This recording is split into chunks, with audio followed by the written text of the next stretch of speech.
कितना ही बड़ा कोई आलिम दीन क्यों ना हो, कब्र सबको पकड़ करके दबोचेगी।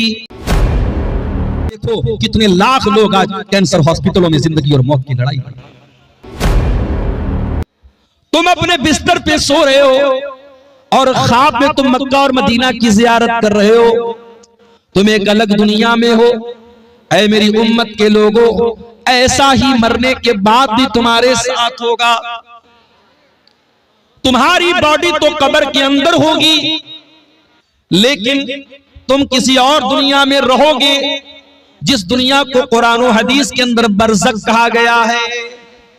गोया जब इंसान मर जाता है, कब्र में चला जाता है, अब उसकी जिंदगी और हमारी जिंदगी के बीच में एक बैरियर आ गया।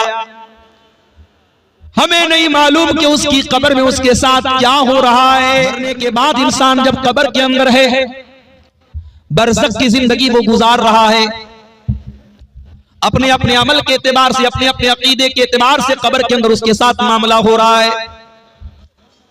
और यहां एक बात और नोट कर लीजिए, कितना ही बड़ा कोई आलिम दीन क्यों ना हो, कितना ही बड़ा नमाजी क्यों ना हो, कितना बड़ा मुत्तकी क्यों ना हो, कब्र सबको पकड़ करके दबोचेगी। जब इंसान मरने के बाद कब्र में जाएगा, एक मर्तबा कब्र सबको पकड़ेगी, एक मर्तबा कब्र सबके ऊपर टाइट होगी। वो दुनिया में बड़ी बड़ी बिल्डिंगों में रहने वालों, कभी अपनी कार में बैठ करके तुम जंगल में चले जाओ और अपने कार की लाइट को तुम बंद कर दो, स्कॉर्पियो की लाइट को बंद कर दो। जंगल के बीचों बीच में रोड के ऊपर आपकी गाड़ी खड़ी है और हेडलाइट्स बंद है, अंदर अंधेरा छाया हुआ है। थोड़ी देर के लिए तसव्वुर करो मेरे प्यारे भाइयों, कार तो फिर भी चौड़ी होती है, कब्र तो उस कार से भी ज्यादा तंग होगी। और अल्लाह के नबी फरमाते हैं, इन्ना लिल कब्रि ज़ग़तन, कब्र तो सबको पकड़ेगी, सबको दबोचेगी, कब्र सबको दबोचेगी। अज़ाबे कब्र सबको नहीं होगा, मगर कब्र सबके ऊपर टाइट होगी। मेरे ऊपर भी होगी, आपके ऊपर भी होगी। अल्लाह के नबी के एक सहाबी थे, नाम था साद इब्ने मुआज़ रज़ी अल्लाह ताला अन्हु। बड़े नेक सहाबी थे, बहुत ऊंचा उनका मकाम था, मर्तबा था, इंतकाल हो गया उनका। भारी भरकम बदन था। जनाजा जब उठाया जाने लगा तो जनाजा बड़ा हल्का था। कुछ मुनाफिकों ने कहा, पता नहीं क्या बात है, साद इब्ने मुआज़ का जनाजा इतना हल्का क्यों है। अल्लाह के प्यारे नबी ने फरमाया, इन्ना लहू हमलतन गैरुकुम, ऐ मेरे सहाबा, साद इब्ने मुआज़ के जनाजे में फरिश्ते भी शामिल हैं। 70,000 फरिश्ते उनके जनाजे में शामिल थे। साद इब्ने मुआज़ वो सहाबी हैं, जब उनका इंतकाल हुआ, अल्लाह के नबी फरमाते हैं, इह्तज़्ज़ल अर्श लिमौती साद इब्ने मुआज़, अल्लाह का अर्श भी साद इब्ने मुआज़ की वफात पर हिलने लगा था। साद इब्ने मुआज़ वो सहाबी है, अल्लाह के नबी फरमाते हैं, फुतिहत लहू अब्वाबुस समा, जब साद इब्ने मुआज़ का इंतकाल हुआ, आसमान के दरवाजे खोल दिए गए, आसमान के फरिश्ते वेलकम करने लगे, इस्तकबाल करने लगे कि साद इब्ने मुआज़ आ गए। इतने बड़े सहाबा, उनका जनाजा आया, उनकी मैयत को अल्लाह के नबी कब्र में उतार रहे हैं। जब जनाजे को, मैयत को कब्र में उतार दिया गया, अल्लाह के प्यारे नबी उसी कब्र के पास खड़े हैं।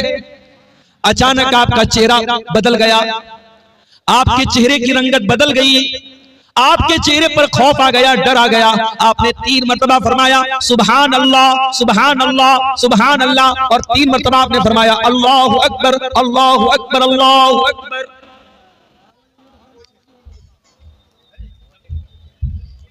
सहाबे किराम ने अपने नबी को सुभान अल्लाह पढ़ते हुए देखा। 3 मरतबा सहाबा ने भी सुभान अल्लाह का, 3 मरतबा सहाबा ने भी अल्लाहु अकबर का।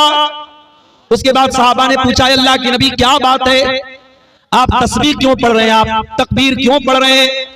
आपने फरमाया तज़ायक़ला साहिबिकुम अल कब्र, ऐ मेरे सहाबा, साद इब्ने मुआज़ की मैयत को जब कब्र में उतारा गया, उनकी कब्र उनके ऊपर टाइट हो गई, उनकी कब्र उनके ऊपर तंग हो गई। मैंने अल्लाह से दुआ की, अल्लाह ने उनकी कब्र को कुशादा कर दिया। और ऐ मेरे सहाबा, इन्ना लिल कब्रि ज़ग़तन, कब्र सबको पकड़ेगी, कब्र सबको दबोचेगी। लौ नजा मिन्हु आदुन, अगर कोई कब्र के पकड़ने से अगर बच जाता, ला नजा साद इब्ने मुआज़, तो साद इब्ने मुआज़ बच जाते। अगर कोई बच सकता था तो साद इब्ने मुआज़ बच जाता। मगर कोई नहीं बचेगा। कब्र तो मुझे भी दबोचेगी मेरे भाई, आपको भी दबोचेगी। ये अलग बात है। हम और आप तो इतने पत्थर दिल हो चुके हैं कि अब कब्रिस्तान में कब्र को देख करके भी हमें और आपको मौत याद आती। कब्रिस्तान में खड़े होकर के हंसी मजाक करने वालों, कब्रिस्तान में अपने मोबाइल पर अपनी महबूबाओं से बात करने वाले बदमाश नौजवानों, कब्रिस्तान की बेहुरमती करके उसके ऊपर जुआ खेलने वाले सख्त दिल लोगों, ये कब्रिस्तान वो जगह है जिसके बारे में शायर कहता है, जगह जी लगाने की दुनिया नहीं है, ये इबरत की जा है, तमाशा नहीं है।